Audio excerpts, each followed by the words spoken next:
Yeah, 7's a good number. It is, and yeah, I guess I'm just, Are you a hedonist? no, I don't think I am. But I don't know if you So you don't seek any pleasure from it. It's not like, I spoil myself with cars. I feel like if I'm gonna go through all this stress and all this pain, so it's a representation of your self-worth of yourself. I feel I'm worthy and I want to reward myself. I just feel you know what? I don't even drive them. I think if I have to analyze it, what I truly think it is, I think it's because it's most men's dream. Most men's dream is a Lamborghini, let's say. And they have to save, and they have to finance it, and work out how they're gonna pay for it, and they have to get the garage for it. And it's a big deal. So by me trivializing that big deal, it highlights to me the echelon of my life. If I walk into a car dealer and say, what have you got right now? Oh, this and this, okay. Don't ask the price, don't care what it is, don't care what it costs, and pay for it, and then leave it at the dealership for 4 months before eventually it collects on a truck, because I never even pick it up, and it goes into some storage unit somewhere.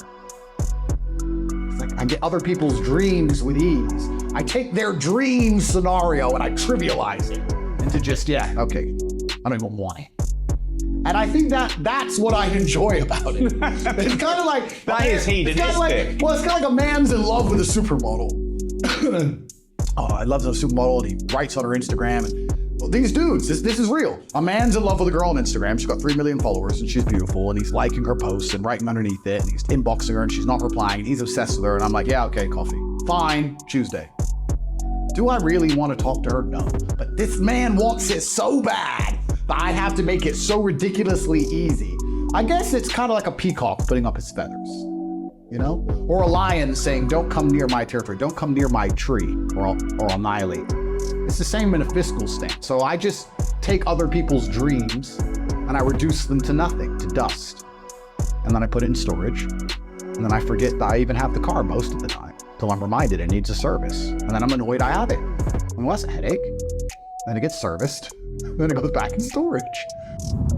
Give me a normal job. Name a normie job. Making coffee. Making coffee, boom, you're a barista.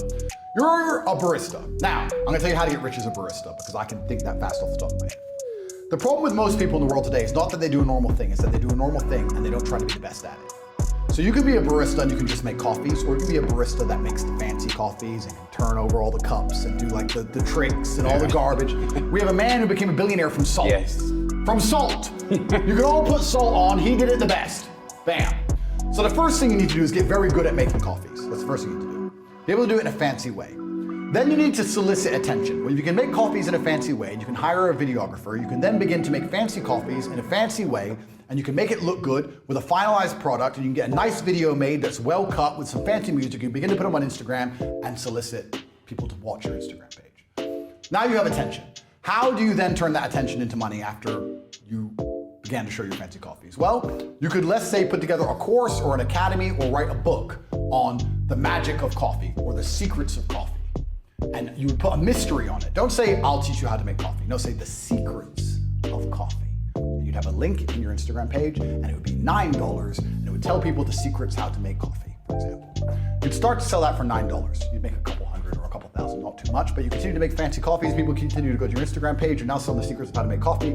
Then, after people start knowing you as being a barista, you start to make these $9, you have $20,000, $30,000 in the bank. What you can do is launch your own coffee brand. You can go on Alibaba.com, you can find some coffee beans, you can put your face on it because your face is now a recognized brand. You can get your own coffee beans, you can begin to sell them on Instagram. Before you know it, you're making $10,000 or $15,000 a month. It's step by step. Do this, do that, do this, and don't be lazy. What the fuck? It's not that hard, right? So stupid's not the problem. So we have people who are lazy, very few are stupid, but the majority, the main reason most people are broke is because they are arrogant. I will sit here and say all the things I've said.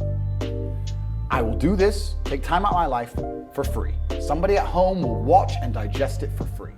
They will agree with the things that are being said, or at least be entertained enough to continue to watch. And then I'll say, I'll teach you how to make money online. CobraTate.com, you can join the real world. And they'll sit there and go, nah, I'll do it myself. They're arrogant. They have these egos from fuck knows where because they didn't earn it. And they're just too arrogant to listen to anybody. I became world champion by listening to my coach. I didn't become world champion by walking in and saying, I'll do it myself. That's not how you get anywhere in life. You have to listen. If Mike Tyson were to walk in, or if Elon Musk were to walk in here and talk to me about money, I wouldn't be sitting there going, I could do that. I'd be like, oh, Mr. Elon, richest man in the world. Hello, very nice to meet you. Please, even though I already understand I don't want to launch a car brand or put rockets in space, please, you must know some things I don't know.